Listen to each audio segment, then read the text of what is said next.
In this video, we'll learn care and pruning. Hi everybody, it's Don and Donna Ray from Oceanside Farms. We're at Walter Johnson's apple orchard today, and we are thinning out the apple clusters. So here Donna Ray is cutting an apple, 5 in there, so we're going to take it right down to 2. It's kind of vicious, but that'll keep the plant from getting overloaded and limbs from breaking. So it's just one of those chores in the apple orchard. So now it's down to 2.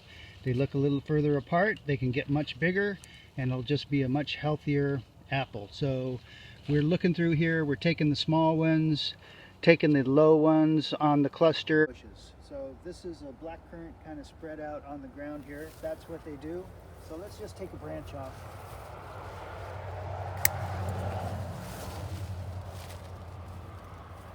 So black currants, when they lay on the ground, they'll start sprouting roots. You can see the roots here and here. So you could just take this plant off right here and take the growing tip off, and that's called the atypical end. And so you could just pull this one bud off and stick that right in the ground. It's got roots, it'll take off. Usually you do this in the springtime. It's fall now, but we're wanting to show you so next spring, when spring does roll around, and I know most of you have black currant bushes, usually cut an arrow on the bottom and square on the top, so you have 1 bud, 2 bud, 3 bud, 4 bud, and 1 inch extra. The inch is going to dry out and die a bit, so it's good to have 2 buds in the soil and 2 buds out of the soil. So you'll just rip the bottom buds off. You can use your fingernail, your knife, you can tear up the bark a little bit, and then you'll just stick it right in the soil, right down to the bud there. So it doesn't take much to be a pot. I drilled some holes in the bottom, and I would put about 20 or 30 branches in there, and that works for all your bushes. So currants and gooseberries and black currants and hascaps and aronia and many more. Yep, try them and you'll be very successful. You'll be very happy with yourself.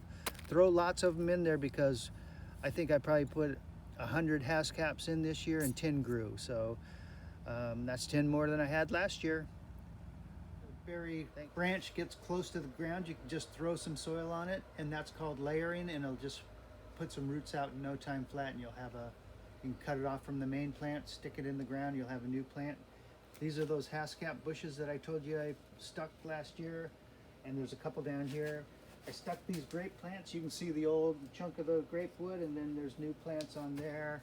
So most of these plants, like the hascaps, you can just buy 1 or 2 and then propagate a bunch off of them once they start growing. This is a North Star cherry.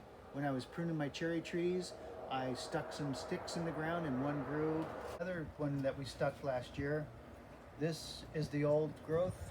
This is all new. This is a black elderberry. Okay, I showed you about propagating those berry bushes by doing a cutting and sticking it in the ground. I did this with an Anna vodka Apple. It's a great rootstock, Russian of course, and grows a full-size tree, maybe 25 feet tall, maybe 40 feet around. And so keep sticking those sticks in the ground.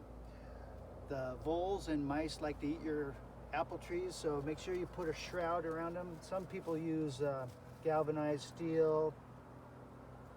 So we stuck a bunch of sticks in the ground. Now we have 17 apple trees.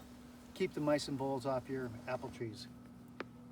Another Anna Navaca root stock we're using, and so we buried this one up around the branches. We tore the leaves off the branches, and then we buried it about 4 inches deeper than it used to be. And all these little branches will grow roots. Next spring I'll come out and dig them up gently and cut them right off, and we'll have 5 or 6 more apple trees out of this one plant. So these grape plants we propagated this spring as little sticks, and now they're 6 feet tall. So as you're pruning and grafting and doing all this work on your fruit trees, you want to make sure you get some rubbing alcohol, isopropyl, and a rag, and so you'll just wash your tools up. Bypass pruner. after every tree because you don't want to take this disease and put it on that tree. So the angle that you want your branches to come off the main trunk, no steeper than that, which is about 60 degrees. So this one's okay. If we were going to keep this branch, we would pull it down and tie it to the ground. We could put a bucket there of sand and tie it to it. This one also, we would just tie it down and get these branches going out straight. So these branches down here are really good. This one, this one, this one, this one. So when they get an apple load, they'll just bend over instead of snapping off of the tree. If it's too steep of an angle, it will just snap right off. And so this one is a water sprout going straight up out of the branch. Snip the water sprout off with about 2 leaf nodes there, and that will turn into a fruiting spur in a couple of years. So we'll be getting apples in here, and those will fruit for probably 5 to 7 years. Keep your branches pretty short. Maybe 4 feet would be a good size for a branch, and that way your tree is going to take up 8 feet of space. Plant your trees about 15 feet apart. If they're in a vaca, you could go a little bit further. We're pretty far north, so they don't grow as well as they would like down in Washington and Oregon. The atypical branch is the one in the center usually, so you want to let that one be the tall one. So if this one over here wants to try and take over the height there, just trim it off. So the way that the leaf is going out, that's which direction the tree is going to grow. So the tree's going to grow out that way now. Whichever way you want the tree to grow, you clip that leaf that's pointing the way you want it to grow. Now this one knows he's the chief, and he's getting all the hormones from the tree. Oxen. So he's got all the growth that he needs to keep the tree growing strong. So when you clip this one off, then the next 4 leaf nodes think they're the atypical dominant ones. So they'll grow, 4 branches will come out here. So you can kind of shape your tree. Like they clipped this one off and these 4 grew, and then they clipped this one off and these 4 grew. So you want to stay on your new little whips to shape them properly. You want to have about 16 inches. So this one would have been a good one to have a branch. This one would have been good to have a branch, and then this one would be good to have a branch. And let as many branches as you can grow while the tree is young. And then as they get older, you'll be taking these low ones off because you've got to work around the base of the tree every once in a while, and so you need some space there. So 3 feet is a good height for your bottom branch because the thing's going to get big and have lots of apples, and it's going to get weighted down to the ground. So as you're trimming the trees, they make this tree seal. So you could just put a little patch of black tar where you make a cut, and that'll keep the tree from drying out. You can have a tree saw for the bigger cuts. The bigger cuts you want to do in the spring, so they'll have time to heal over before winter. And Cut no more than 1/3 of the tree. the heading cut that we take the top of the tree off, you want to do that in late July. You do that in late July because we talked about the hormones earlier, and the hormone reflex from making the top cut is the crow foot effect. So he's going to send up just a pile of new water sprouts to be dueling for the atypical dominant branch. That's kind of what you're pruning out: rotten, dead, and diseased, and then you're shaping the tree. That's why you make all those cuts. Dave Shore did a pretty good job showing the grafting with a cleft graft, and so then they make these tools. This one's called the Omega Cut.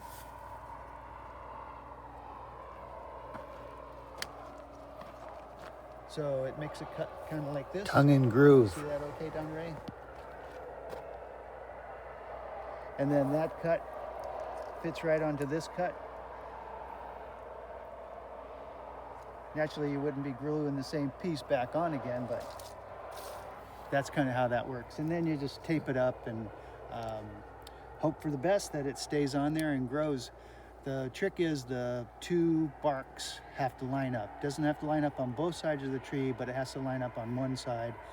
As you know, the xylem and the phloem are going up and down inside the tree, and that's all in the bark. So it's got to get fed or it won't go, it's not going to grow. Timing is everything. So you want to take your scion wood in early spring Late and then March. do your grafting kind of in mid-spring. So maybe like mid-April, sometime in there, just when the sap starts flowing before it starts sprouting buds. Keep your scion wood in the When you're ready to refrigerator. take a branch off, you're going to cut it right on the branch collar, this little angle shape that comes off the tree. You don't want to cut it too close to the tree, but you don't want to leave a little stub there either. So you want to get it just right. So you're going to just bear down on that one and leave like a 1/4 inch, 1/8 of an inch off the tree.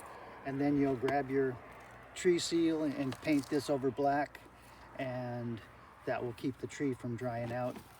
And it will heal over quite nicely because of all this extra flange there that the tree has to work with.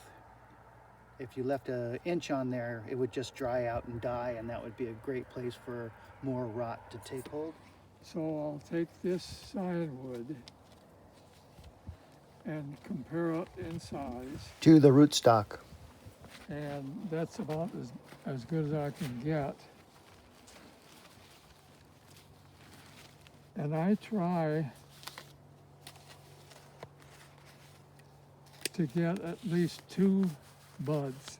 Okay, So then I would cut this off so that you have at least an inch above, because this will dry. Exacto knife. And I Rootstock. don't split it that far, but I try to get right in the middle of it and split it down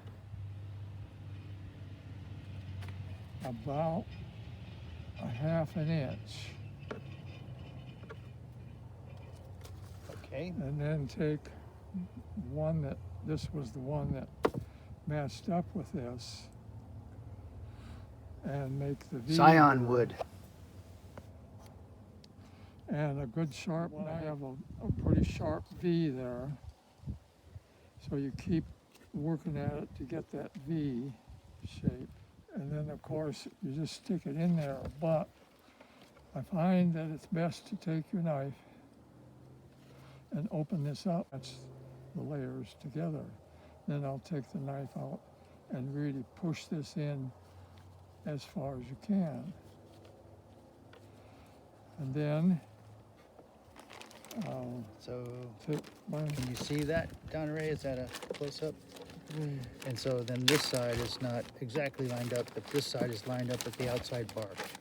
very well. And so I use this rubberized tube, and I pull this out and stretch it.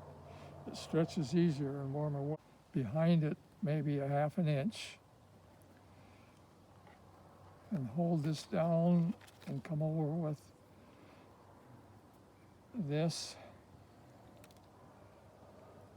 I keep pulling it so that it gets a tight wrap. And then once right here you can see where it's joined, I give that another extra piece of tape. And then I just bend this over, and usually it'll stick. And basically that's it. And so it's pretty airtight, so Yeah, that's what the secret is, so it doesn't dry out.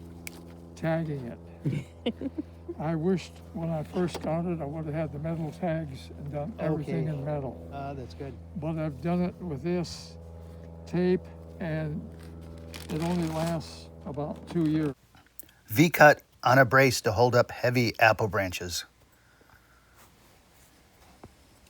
This is Don and Donna Ray signing off from Oceanside Farms in Homer. We thank everybody who's been involved in this small farms project and these fruit tree modules, especially Robbie Townsend Venel and Callie, with funding provided through the USDA 2501 program.